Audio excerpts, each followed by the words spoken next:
Chapter 1. The Boy Who Lived.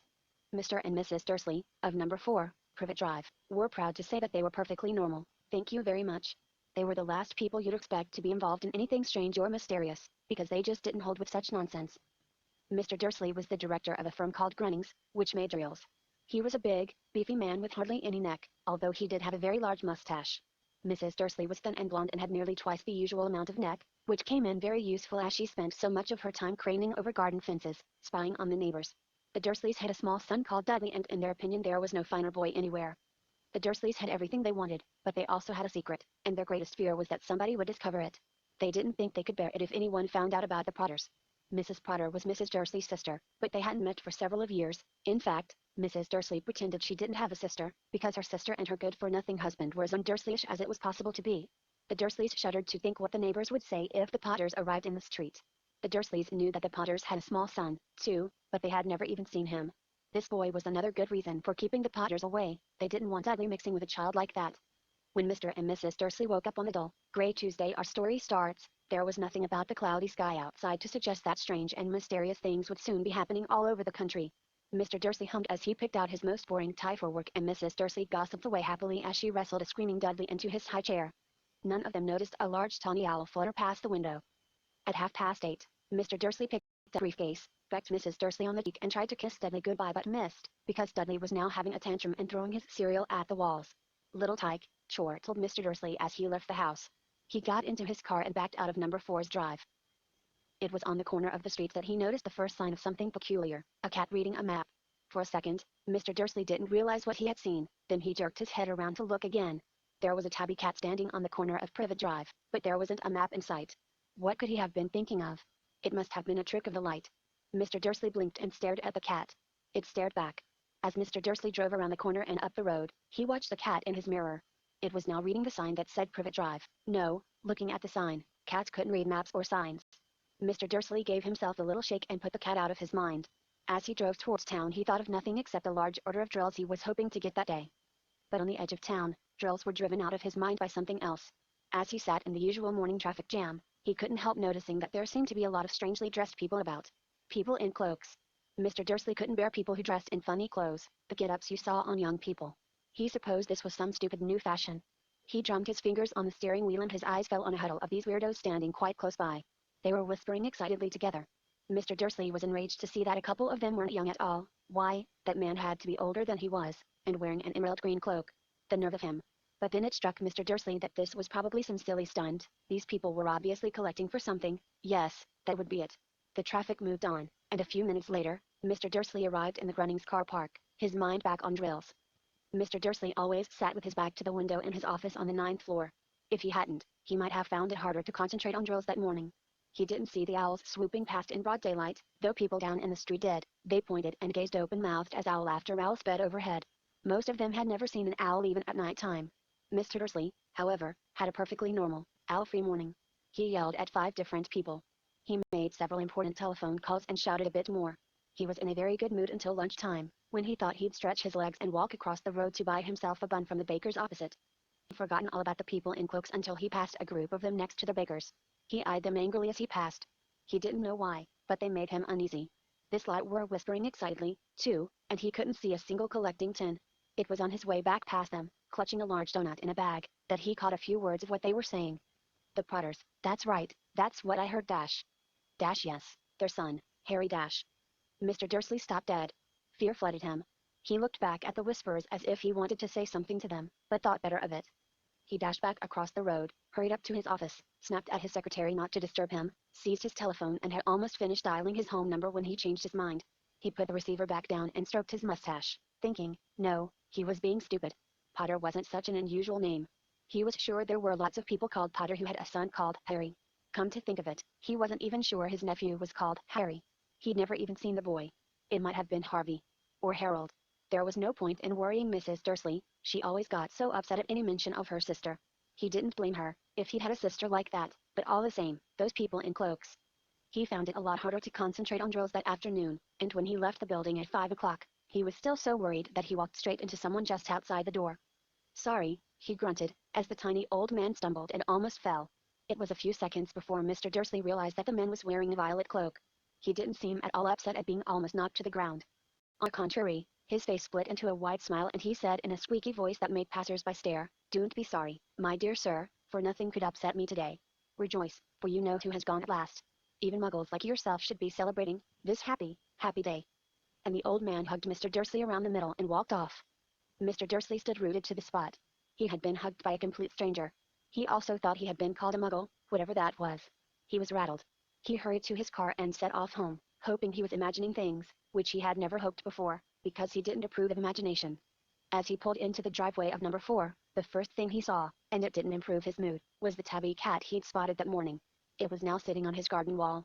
He was sure it was the same one, it had the same markings around its eyes. "Shoo!" said Mr. Dursley loudly. The cat didn't move. It just gave him a stern look. Was this normal cat behavior? Mr. Dursley wondered. Trying to pull himself together, he let himself into the house. He was still determined not to mention anything to his wife. Mrs. Dursley had had a nice, normal day. She told him over dinner all about Mrs. Next Door's problems with her daughter and how Dudley had learned a new word, shan't. Mr. Dursley tried to act normally. When Dudley had been put to bed, he went into the living room and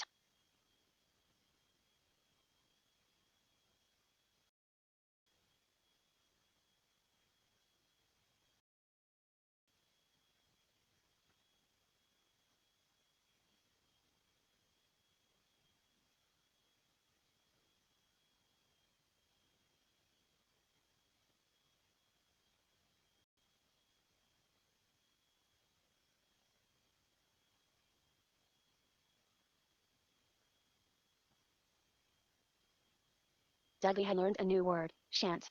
Mr. Dursley tried to act. Dudley had learned a new word, shan't. Mr. Dursley tried to act normally. When Dudley had been put to bed, he went into the living room in time to catch the last report on the evening news.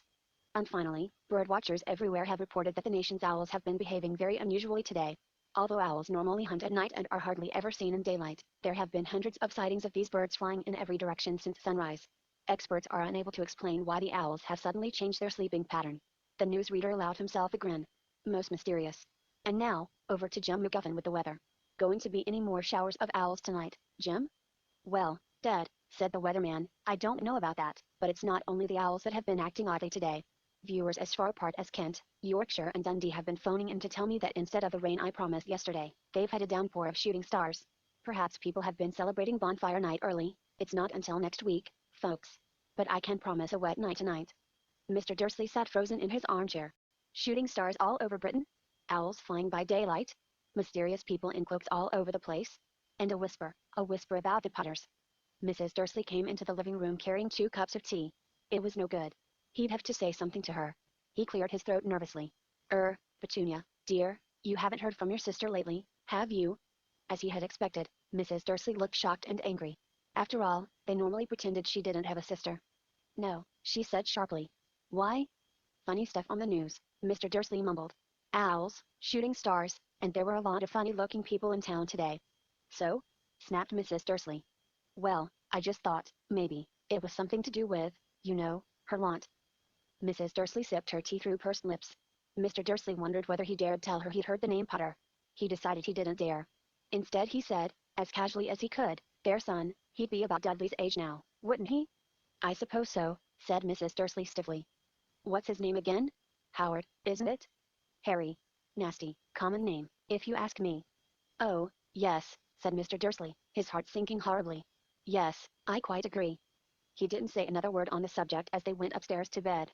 While Mrs. Dursley was in the bathroom, Mr. Dursley crept to the bedroom window and peered down into the front garden. The cat was still there. It was staring down Privet Drive as though it was waiting for something. Was he imagining things? Could all this have anything to do with the Potters? If it did, if it got out that they were related to a pair of, well, he didn't think he could bear it. The Dursleys got into bed. Mrs. Dursley fell asleep quickly, but Mr. Dursley lay awake, turning it all over in his mind. His last, comforting thought before he fell asleep was that even if the Potters were involved, there was no reason for them to come near him and Mrs. Dursley.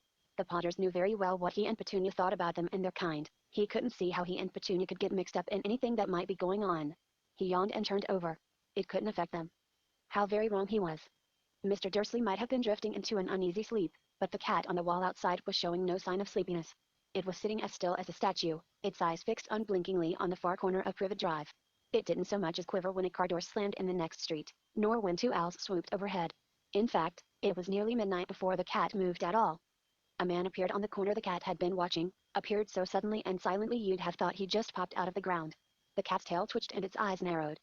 Nothing like this man had ever been seen in Privet Drive.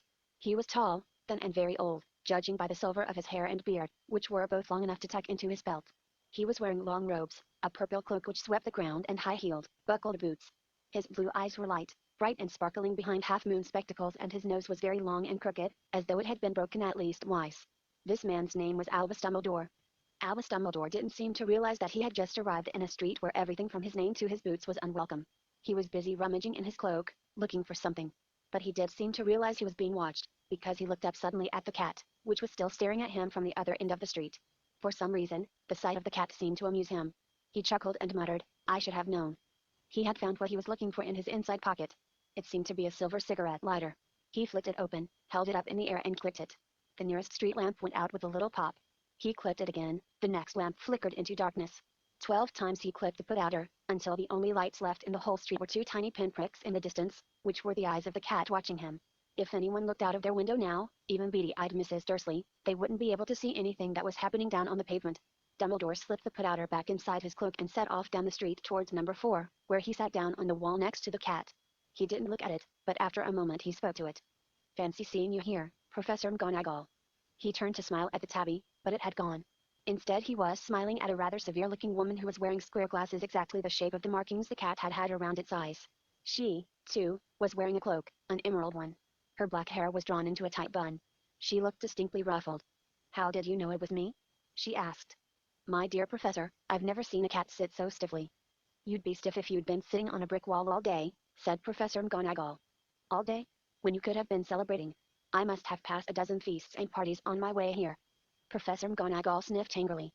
"Oh yes, everyone's celebrating, all right," she said impatiently. "You'd think they'd be a bit more careful, but no, even the Muggles have noticed something's going on. It was on their news." She jerked her head back at the Dursley's dark living room window. "I heard it. Flocks of owls, shooting stars, well, they're not completely stupid. They were bound to notice something. Shooting stars down in Kent, I'll bet that was Daedalus Diggle. He never had much sense." "You can't blame them," said Dumbledore gently. "We've had precious little to celebrate for 11 years. "I know that," said Professor McGonagall irritably. "But that's no reason to lose our heads. People are being downright careless, out on the streets in broad daylight, not even dressed in Muggle clothes, swapping rumors." She threw a sharp, sideways glance at Dumbledore here, as though hoping he was going to tell her something, but he didn't, so she went on, "A fine thing it would be if, on the very day you know who seems to have disappeared at last, the Muggles found out about us all. I suppose he really has gone, Dumbledore?" "It certainly seems so," said Dumbledore. "We have much to be thankful for. Would you care for a sherbet lemon?" "A what?" "A sherbet lemon. They're a kind of Muggle sweet I'm rather fond of." "No, thank you," said Professor McGonagall coldly, as though she didn't think this was the moment for sherbet lemons. "As I say, even if you know who has gone dash. My dear Professor, surely a sensible person like yourself can call him by his name? All this you know who nonsense. For 11 years I have been trying to persuade people to call him by his proper name, Voldemort." Professor McGonagall flinched, but Dumbledore, who was unsticking 2 sherbet lemons, seemed not to notice. "It all gets so confusing if we keep saying you know who. I have never seen any reason to be frightened of saying Voldemort's name." "I know you haven't," said Professor McGonagall, sounding half exasperated, half admiring. "But you're different.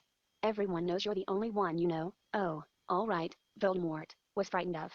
"You flatter me," said Dumbledore calmly. "Voldemort had powers I will never have. Only because you're too, well, noble to use them. It's lucky it's dark. I haven't blushed so much since Madame Pomfrey told me she liked my new earmuffs." Professor McGonagall shot a sharp look at Dumbledore and said, "Then owls are nothing to the rumors that are flying around. You know what everyone's saying? About why